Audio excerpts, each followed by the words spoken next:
ETF index mutual funds నేర్చుకుని stock మార్కెట్లో రాణించాలనుకుంటున్నారా? వెంటనే ఈ నెంబర్కి కాల్ చేయండి.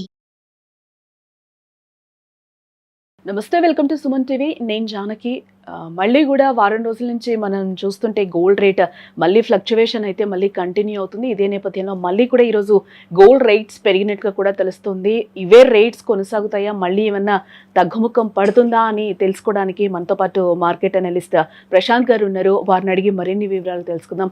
నమస్తే సార్. నమస్తే. ఈ రోజు చూస్తున్నాం మళ్ళీ కూడా మనం 24 క్యారెట్స్ గోల్డ్ చూస్తే 1,58,000 వరకు ఉంది సార్. అలాగే 22 క్యారెట్ చూస్తే 1,45,000 చేంజ్ కనిపిస్తుంది. ఏంటి ఫ్లక్చువేషన్స్ తర్వాత మళ్ళీ ఈ రేట్స్ మనం ఏ విధంగా చూడాలి అని అంటారు?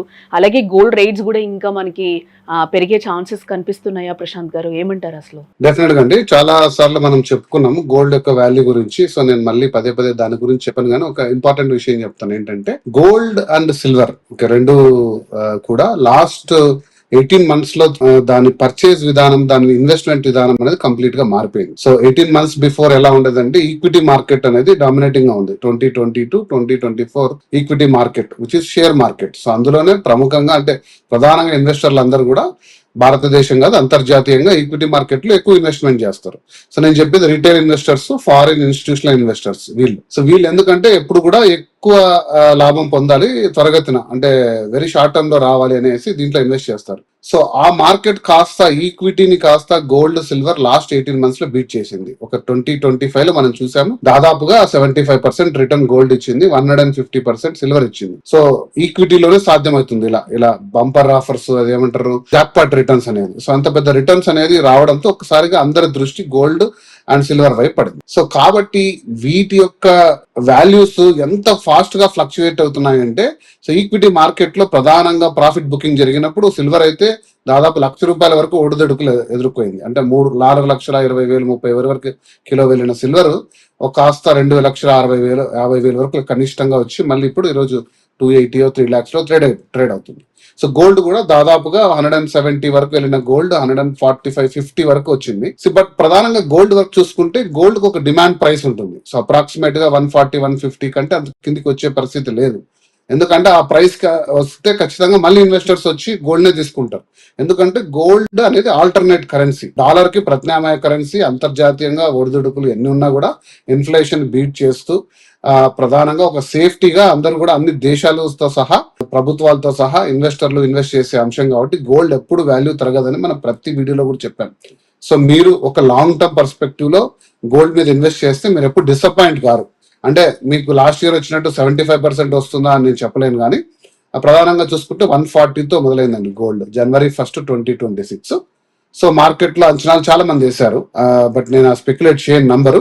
బట్ మంచి రిటర్న్స్ వస్తాయి. ఆ రోజుతో రేట్ చూసుకున్నా కూడా 1 month లోనే మనకు 158 or 160 అంటే which is very good return. ఒక 20,000 గోల్డ్ అంటే which is equal to 15% in 1 month.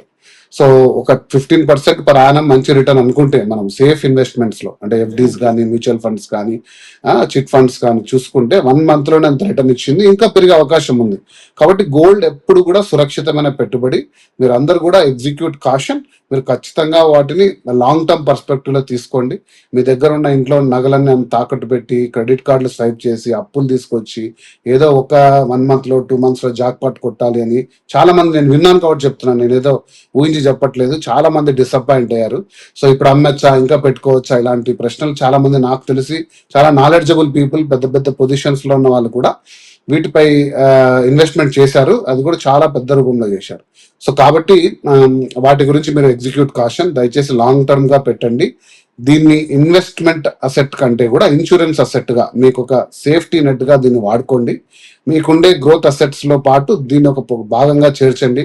ఒక ₹10 ఇన్వెస్ట్మెంట్ చేసేటైతే గోల్డ్ లో బహుశా ఒక ₹15-20 వరకు పెంచుకోండి. కానీ మొత్తం మీ దగ్గర ఉన్న ₹100 తీసుకెళ్లి గోల్డ్ మీద పెట్టి తర్వాత రోజు వీడియోలు చూడడము, రోజు దాని ప్రైస్ చూసుకుంటడం అనేది కరెక్ట్ కాదు. సో అది నేను ప్రధానంగా చాలాసార్లు చెప్పాను, మళ్ళీ ఈ వీడియో ద్వారా కూడా అదే చెప్పదలుచుకున్నాను. గోల్డ్ ప్రైస్ ఎక్కడికి పోదండి.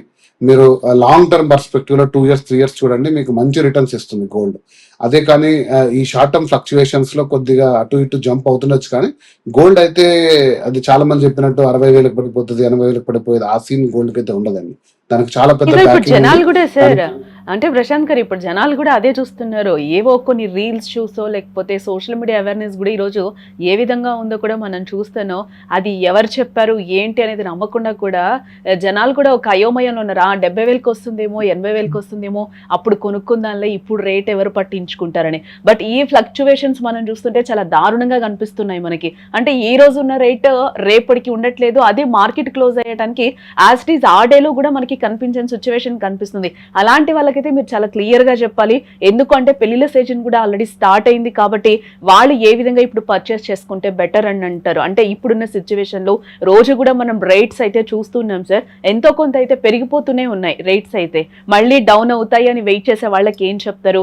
అలాగే సిల్వర్ విషయానికి వస్తే కూడా మనం 4,25,000 వరకు ఒక రేట్ అయితే చూసాం. ఇప్పుడు అప్పుడు కొనుక్కొని పెట్టుకున్న వాళ్ళు కూడా మళ్ళీ ఒక్కసారిగా డౌన్ ఫాల్ అయ్యే వరకు కూడా ఇది అమ్మాలా ఉంచుకోవాలా మళ్ళీ కొనాలా లేకపోతే అమ్ముకోవాలా లేకపోతే ఆ రేట్ వచ్చే వరకు మనం వెయిట్ చేయాలా అని కన్ఫ్యూజన్ లో అయితే ఇప్పుడు చాలా మంది ఉన్నారు. ప్రెసెంట్ కొనుక్కోవాలా అనే ఒక సందిగ్ధంలో కూడా ఉన్నారు. వీళ్ళందరికీ కూడా ఆ డౌట్స్ అయితే ఒకసారి క్లారిఫై చేయండి సార్. చాలా పర్టినెంట్ క్వశ్చన్స్. ఇది 2 ఫోల్డెడ్ గా ఉంది కాబట్టి నేను బ్రేక్ చేసి చెప్తాను. ఫస్ట్, గోల్డ్ అనేది మీరు అన్నట్టు కరెక్టే, ఫిబ్రవరి 19 నుంచి చాలా పెద్ద పెళ్లిళ్ళ సీజన్ రాబోతుంది. ఆల్మోస్ట్ 3 months 2 months బ్రేక్ తర్వాత. కాబట్టి ప్రధానంగా ఫంక్షన్స్, వెడ్డింగ్స్ అన్ని కూడా స్టార్ట్ అవ్వబోతుంది. Gold demand Indian retail market లో పెరుగుతుంది. ఓకే, సో గోల్డ్ డిమాండ్ అనేది ఎప్పుడు పడిపోదు, అది ఆల్వేస్ షైనింగ్ మెటల్. నేను చెప్పాను కాబట్టి కొంచెం స్టాక్ మార్కెట్ తరహాలో ఒడిదుడుకులు ఎదుర్కొంటున్నమాట వాస్తవం, కానీ ప్రధానంగా దాని వాల్యూ పడదు. కాబట్టి మీరు ఎప్పుడు కూడా గోల్డ్ అనేది నేను సజెస్ట్ చేసేది ఏంటంటే 2-3 విధాలుగా గోల్డ్ పర్చేస్ చేసుకోవచ్చు. ఫస్ట్ విధానం వచ్చేసి ఆర్నమెంట్. మీరు తరతరాలుగా మనం కొంటున్నది బంగారు ఆభరణంగా మీరు గోల్డ్ తీసుకోవచ్చు. ఇందులో వచ్చిన ప్రాబ్లమ్స్ ఏంటంటే దాదాపుగా హెవీ మేకింగ్ ఛార్జెస్ చేస్తున్నారు. సో మీరు ప్యూరిటీ కూడా చెక్ చేసుకోవాలి, హాల్ మార్క్ ఉండేట్టు. సో గోల్డ్ మంచిదా కాదని. ఎక్కువ శాతం దీంట్లో తరుగు లేకుండా, ఎక్కువ శాతం మ్యానుఫ్యాక్చరింగ్ ఛార్జెస్ లేకుండా మీరు తక్కువ మొత్తం దాంట్లో స్టోన్స్ వాల్యూ అవన్నీ వాల్యూ కూడా తీసుకొని. ఇక రెండో విధానం ఏంటి అంటే ఫిజికల్ గా గోల్డ్ బార్స్ కొంటున్నారు చాలా మంది, 10 grams 50 grams 100 gram bars. So అది ఎప్పుడు కూడా సురక్షితమే, కాకపోతే దాన్ని మీరు సెక్యూర్డ్ గా పెట్టుకోవాలి. అవి లెండింగ్ కి పనికిరావు. మీరు బార్స్ ఎక్కడ కూడా ప్లెడ్జ్ చేయలేరు. ఆర్నమెంట్స్ ఉంటే మీరు ప్లెడ్జ్ చేసుకోవచ్చు ఎక్కడైనా. ఆర్బీఐ గైడ్ లైన్స్ ప్రకారంగా మీరు బంగారు బిస్కెట్లను ఎక్కడ తాకట్టు పెట్టి డబ్బులు తెచ్చుకోలేరు. బట్ అది మీకు ఇన్వెస్ట్మెంట్ కరెక్ట్ అనుకుంటే మీరు సేఫ్ గా పెట్టుకోగలను మీ లాకర్స్ లో అనుకుంటే ఒకటి లేదా బ్యాంక్ లాకర్ లో పెట్టుకోవచ్చు. ఇక మూడో విధానం అండి, దీంట్లో డిజిటల్ గోల్డ్ గురించి నేను సపరేట్ వీడియో చేస్తాను. అది చాలా పెద్ద వార్నింగ్. ఈ మధ్య సెబీ కూడా దానికి ఒక పెద్ద వార్నింగ్ ఇచ్చింది.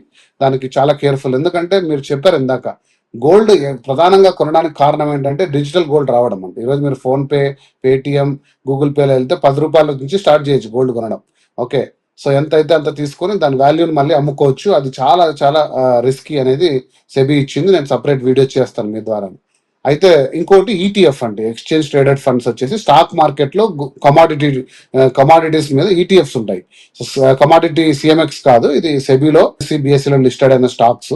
హెచ్డిఎఫ్సి గా, హిందుస్థాన్ గానీ, టాటా గానీ ఇలాంటి ప్రముఖ సంస్థలు దీన్ని గోల్డ్ చేస్తాయి. కానీ దాని వాల్యూ ఎప్పుడు కూడా స్టాక్ మార్కెట్ లో అనేది మూడ్ బట్టి ఉంటుంది. సో దాని వాల్యూ పెరగచ్చు తరగచ్చు.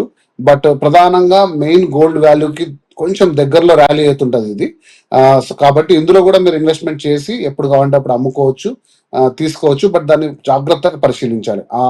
ఆ పర్టికులర్ కంపెనీ ఈటీఎఫ్స్ ఎలా ట్రేడ్ అవుతుంది, ఎంత మొత్తంలో డిఫరెన్స్ ఉంది ఫిజికల్ గోల్డ్ కి దీనికి, లాంటివి అంచనా వేసుకొని ఎంత ఈజీగా దాని వాల్యూస్ సేల్ చేసుకోవచ్చు, పర్చేస్ చేసుకోవచ్చు, లాంటివి గమనించుకొని కొనొచ్చు. సో వీటన్నిటి మీద నేను చెప్పేది ఏంటంటే, మీకు గోల్డ్ ఇష్టం అయితే, సో ప్రముఖంగా అందరు కూడా చేసేది ఏంటంటే గోల్డ్ స్కీమ్స్. గోల్డ్ స్కీమ్స్ లో ఫస్ట్ అడ్వాంటేజ్ ఏంటంటే మీరు మార్కెట్ ఫ్లక్చువేషన్స్ కి ఎదుర్కొని ఒక 10 to 12 times ఎంటర్ అవుతారు మార్కెట్ లో. ఒక వన్ ఇయర్ లో 11 months 12 months పర్ మంత్ మీ అవకాశం బట్టి 10,000 50,000 20,000 ఇన్వెస్ట్ చేస్తారు. అది ఇయర్ ఎండ్కి ఒక 5 లక్షలు అవుతుంది. సో అలా తీసుకున్న దాని మీద మీకు తయారీ ఛార్జీలు ఏమి ఉండవు అనేసి ఒక కంపెనీస్ చెప్తాయి. కాబట్టి సో మీరు అడ్వాంటేజ్ తీసుకొని ఆర్నమెంట్ తీసుకుంటే మీకు బంగారు ఎగ్జాక్ట్ మీరు బంగారు వాల్యూకి ఆర్నమెంట్ వస్తుంది. సో మార్కెట్ లో మళ్ళీసార్లు ఎంటర్ అవుతారు కాబట్టి ఆటోమేటిక్. కాకపోతే దీంట్లో వెయిటింగ్ పీరియడ్ ఎక్కువ ఉంటుంది. సో అది మీరు చూసుకొని, బట్ స్కీమ్స్ లో అయితే నేను చాలా వరకు సజెస్ట్ చేస్తాను, అదే best way to buy gold. Okay, ఇక సెకండ్ మనం చెప్పినట్టు ఫిజికల్ బార్స్ అనేది అది మీ రిస్క్. సో నేను సజెస్ట్ చేసేది అది. సో ఫ్లక్చువేషన్స్ మీరు ఎదుర్కోవాలి అంటే ఇలా మల్టిపుల్ టైమ్స్ ఎంటర్ కావాలి, లాంగ్ టర్మ్ పర్స్పెక్టివ్ లో చూడాలి. గోల్డ్ ఎప్పుడు కూడా మంచి రివార్డింగ్ గా ఉంటుంది. ఇక సెకండ్ పాయింట్ మీరు అడిగినట్టు సిల్వర్ అనేది చాలా షార్ట్ మార్కెట్ అనేది. సో అందులో ఎంటర్ అయిన ఈక్విటీ మార్కెట్ లో వాళ్ళు ఎప్పుడైనా సరే 4 లక్షలు 350 టార్గెట్ వచ్చినప్పుడు ప్రాఫిట్ బుక్ చేస్తారు, హెవీగా దాన్ని సెల్ చేసి ఆర్టిఫిషియల్ గా దాని డిమాండ్ పడిపోతుంది. ఒరిజినల్ సిల్వర్ వాల్యూ అనేది పడిపోదండి. మనం చాలాసార్లు డిస్కస్ చేసాము. ఇండస్ట్రీస్ అనేది పెరుగుతూ పోతున్నాయి. ఈవీ మార్కెట్ కానీ, సోలార్ ప్యానెల్స్ కానీ, వాటన్నిటిలోకి సిల్వర్ కావాలి. అంత ప్రొడక్షన్ లేదు ప్రపంచవ్యాప్తంగా. అమెరికా కూడా క్రిటికల్ మినరల్ గా చెప్పింది. ఆస్ట్రేలియాలో ప్రధానమైన మైన్స్, సిల్వర్ మైన్స్ వాళ్ళు కూడా ఇంత సప్లై చేయలేకున్నామని చైనా కూడా ఆంక్షలు పెట్టింది. యూరోపియన్ మార్కెట్ ఆంక్షలు పెట్టింది. సో సిల్వర్ కి డిమాండ్ అనేది తరగలేదు. కాకపోతే ఈక్విటీస్ ఎంటర్ కావడం వల్ల గత 2 నెలలుగా చాలా హెవీ ఫ్లక్చుయేషన్స్ చూస్తున్నాం. బట్ మీరు ఇన్వెస్టర్ అయితే కొద్ది మొత్తం సిల్వర్ తీసుకొని మీరు దాచుకొని ఖచ్చితంగా లాంగ్ టర్మ్ మీరు హోల్డ్ చేసుకుంటే సిల్వర్ మీకు ఖచ్చితంగా మంచి రిటర్న్ ఇస్తుంది. దాని డిసప్పాయింట్మెంట్ ఏం లేదు. సో లాంగ్ టర్మ్ పర్స్పెక్టివ్ లో పెట్టండి. సో మీరు సురక్షితమైన పెట్టుబడులు పెట్టండి అనేది నేను చెప్తున్నాను. సార్ అలానే ఈక్విటీ మ్యూచువల్ ఫండ్స్ పరిస్థితి ఏంటి సార్? భారీగా కూడా మనకి గోల్డ్ ఈటీఎఫ్స్ లోకి కూడా పెట్టుబడులు వస్తున్నాయి అనేది అయితే ఒక మాట వినిపిస్తుంది. మీరు దీని గురించి ఏం చెప్తారు? సో మంచి ప్రశ్న వేశారు.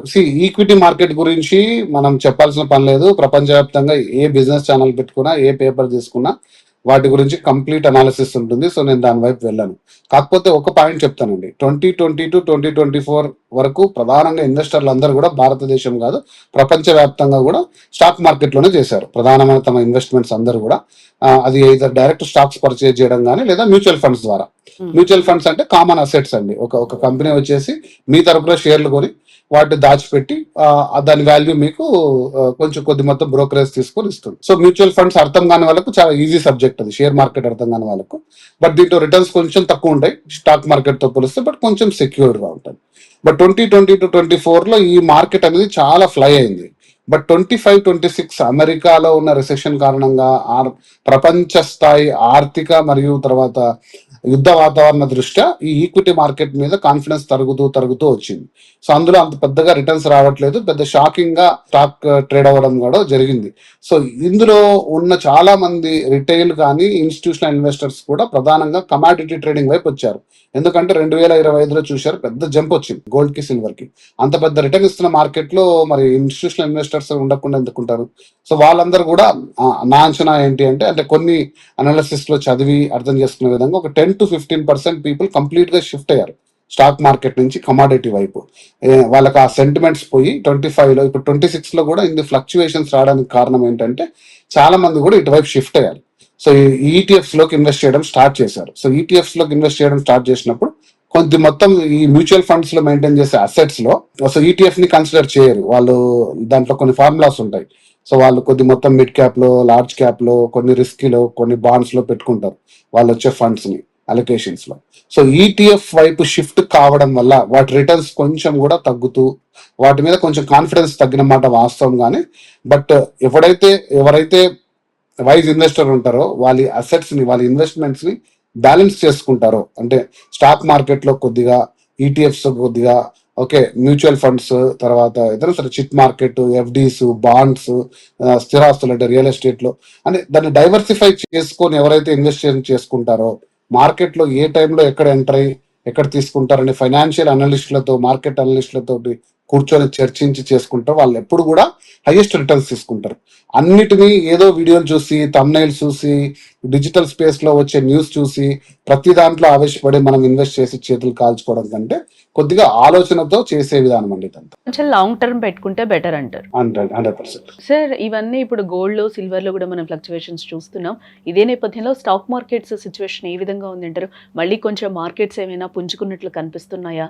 మరి ఎలా ఉండే అవకాశం ఉంది? వాటిల్లో పెట్టి రీసెంట్ గా కూడా మనం చూసాం, ఒక సాఫ్ట్వేర్ ఆత్మహత్య చేసుకున్న సందర్భం కూడా మనకి కనిపించింది. ఈ ట్రేడింగ్ లో పెట్టి కూడా ఏంటి అసలు మార్కెట్స్ ఏ విధంగా ఉంటాయి అంటే, వాళ్ళు కూడా కొంచెం ఇన్వెస్ట్ చేసిన తర్వాత లాంగ్ టర్మ్ వరకు వెయిట్ చేయాలని అంటారా ఏంటి ఆ ట్రేడింగ్ చేసేటప్పుడు కూడా? సో అంటే స్టాక్ మార్కెట్ పరిస్థితి ఎలా ఉంటుందని చెప్పేసి మీరు నేను అంచనా వేస్తే ఖచ్చితంగా అందులో ఎలా ఇన్వెస్ట్ చేయాలో మనం అందరం కూడా రిటర్న్స్ తీసుకోవచ్చు. బట్ నిన్న ఈరోజు మార్కెట్స్ బాగున్నాయి. నేను చూసాను ఈరోజు Sensex I think around 600-500 points up ఉంది. సో ఈ మార్కెట్ అనేది ఎప్పుడు కూడా అంటే మీరు సెన్సెక్స్ 1000 పాయింట్లతో స్టార్ట్ చేసిన సెన్సెక్స్ 67,000 77,000 770 టైమ్స్ కావడం అనేది it's phenomenal. Okay, 77 times, not 770. So in span of like ఎప్పుడు స్టార్ట్ అయింది, అరౌండ్ 80s 90s అనుకుంటాను. సో స్థిరంగా దాని పర్ఫార్మెన్స్ దానికి ఉంది. కాకపోతే మీరు ఎక్కడ ఎంటర్ అవుతున్నారు, ఎలా ఎంటర్ అవుతున్నారు, ఎంత నాలెడ్జ్ తో ఎంటర్ అవుతున్నారు అనేది చాలా ఇంపార్టెంట్. సో కాబట్టి స్టాక్ మార్కెట్ అనాలిసిస్ నేను డీప్ గా ఎప్పుడు చెప్పను, బట్ ఇది మీరు కాషన్ తో చేయవలసినది. నాకు తెలిసి రాబో తరాలైనా ఇంకో డికేడ్ అయినా 2 decades అయినా కూడా ఎప్పుడు కూడా ఇన్వెస్ట్మెంట్ రూపంలో అంటే ప్రపంచవ్యాప్తంగా ఎక్కువ శాతం ఇన్వెస్ట్మెంట్లు చేసి మనీ రిటర్న్స్ కానీ మనీ ట్రాన్సాక్షన్స్ జరిగేది ఎప్పుడు ఫస్ట్ ప్లేస్ స్టాక్ మార్కెట్. అది అమెరికాలో కానీ, అది ఇండియాలో కానీ, యూరోపియన్ మార్కెట్లో కానీ, ఇంకా ఏ దేశాల్లో అయినా కూడా స్టాక్ మార్కెట్ ని దాటి ఏది కూడా ట్రాన్సాక్షన్స్ జరగవు. సో కాబట్టి వాటి యొక్క విలువ తగ్గుతుంది అని నేను అనుకోను. రాబో రోజుల్లో అంటే రాబో సంవత్సరాల్లో కూడా దాని వాల్యూ ఎప్పుడు ఉంటుంది. కాకపోతే అది మూడ్ అండ్ సెంటిమెంట్ బట్టి ఉంటుంది. ఒకసారిగా యుద్ధ వాతావరణం వచ్చింది అనుకోండి, జీరో అయిపోతుంది. మీరు కోవిడ్ చూశారు కదా, ఒక్కసారిగా ఒక రోజుకి 25,000 పడిపోయింది. మీ దగ్గర ఉండే ఒక కోటి రూపాయలు ఆస్తుంది అనుకోండి, ఒక్కసారికి 25 లక్షలు అయిపోయాయి ఒక రోజు. మీ కళ్ళెదురుగా స్టాక్ మార్కెట్ క్రాష్ అయిపోతుంది. మీరు దానికి కృంగిపోయి ఆ రోజు మీరు ఎగ్జిట్ అవుతారా లేదా ఇంకా కాన్ఫిడెన్స్ పెట్టుకొని మళ్ళీ 2024 25 వచ్చేసరికి మళ్ళీ అది పెరిగిపోయింది, రైట్? సో కాబట్టి మీరు కాషన్ అనేది చాలా ఇంపార్టెంట్. కాషన్ తోటి మీరు పెట్టుకున్నారనుకోండి, ఖచ్చితంగా స్టాక్ మార్కెట్ కూడా మీకు మంచి రిటర్న్ ఇస్తుంది. Okay, right sir. Thank you so much Prashanth గారు. థ్యాంక్ యూ.